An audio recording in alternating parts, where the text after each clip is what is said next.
जुन्या इमारती आहेत आणि या जुन्या इमारतीच्या पुनर्विकासाला गेली अनेक वर्ष प्रगती होत नाही।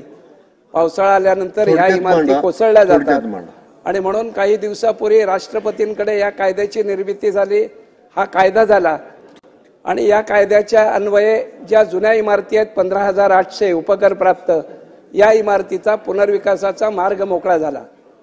मालकांच्या ऐवजी भाडेकरूंनी संघटित होऊन या इमारतीचा पुनर्विकास व्हावा अशा प्रकारची तरतूद झाली। अध्यक्ष महाशय, या कायद्यालाच पर्यायी कायदा म्हणून की काय त्याच खात्याअंतर्गत एसओपी निर्माण करून आज याच पुनर्विकसित होऊ इच्छिणाऱ्या या ज्या इमारती आहेत म्हाडाच्या मुंबई उपकर प्राप्त इमारती, त्याच्यामध्ये एक अडथळा निर्माण करण्याचं काम म्हाडाचे काही अधिकारी करतात। अध्यक्ष महाशय, 79A नोटीस दिली, याचाच अर्थ सरळ असा होता की या इमारतीच्या पुनर्विकासासाठी दिलेला कालावधी जो मालकांना दिलेला हा संपलेला आहे। आता यानंतर या इमारतींचा पुनर्विकास हा संघटित भाडेकरू होऊन त्यांनी म्हाडाकडे प्रस्ताव सादर केला पाहिजे। अध्यक्ष महाशय, मुंबई शहरामध्ये आता झालंय काय, जे कोणी मालक होते, ज्या मालकाच्या हुकुमशाहीला कंटाळून गेली अनेक वर्ष भाडेकरू त्रस्त झाले होते, ते आता मालक कायद्याने बाजूला झालेत, नव्हे तर त्यांना कायदा कळलाय। पण आता या सगळ्याचे मालक पुन्हा म्हाडाचे अधिकारी झाले आहेत। आता म्हाडाचे अधिकारी 6 महिने पूर्ण झाल्यानंतर एसओपीच्या नावाखाली या सगळ्या भाडेकरूंना पुन्हा एकदा मालकाच्या दावणीला लावण्याचं काम करतायत।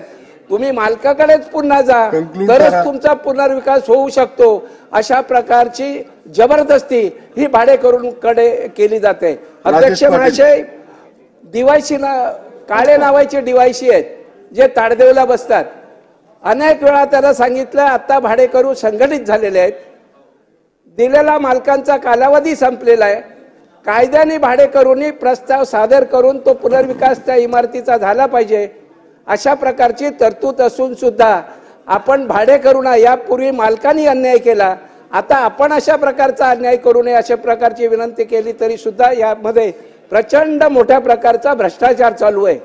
त्या मालकाला सांगितलं जातं, तुझा 1 एकरचा प्लॉट आहे, कायद्याने हा आता भाडेकरूंच्या ताब्यात गेला, नव्हे तर भाडेकरूंकडनंच हा प्रस्ताव सादर केला जाणार आहे, आम्ही त्याचं स्ट्रक्चरल ऑडिट करू आणि पुन्हा एकदा तुला संधी देऊ, अशा प्रकारची चुकीची माहिती भाडेकरूंना देऊन पुन्हा एकदा भाडेकरूंना घाबरवलं जातंय। माझी आपल्याला या माध्यमातून विनंती आहे, आतापर्यंत आम्ही ज्या वेळेला हा कायदा संमत झाला त्यावेळेला इन्फॉर्मेशन आहे, थोडक्यात मांडा। त्यावेळेला मुंबईतला जो भाडेकरू आहे हा मालक झाला, अशा प्रकारची आम्ही सगळ्या जाहिरात केली आणि आज खऱ्या अर्थाने पुन्हा एकदा म्हाडा या ठिकाणी मालक झाले की काय अशा प्रकारची शंका येते। त्या ठिकाणी 100 अतिशय हुशार असे शिवायत जयस्वाल हेही व्हीपी आहेत। मी आपल्या माध्यमातून विनंती करतोय, हा जो काही भ्रष्टाचाराचा कारभार चालू आहे त्यावर या मंडळीने बंधन आणावं आणि भाडेकरूंना न्याय द्यावा। अध्यक्ष महोदय, महाराष्ट्र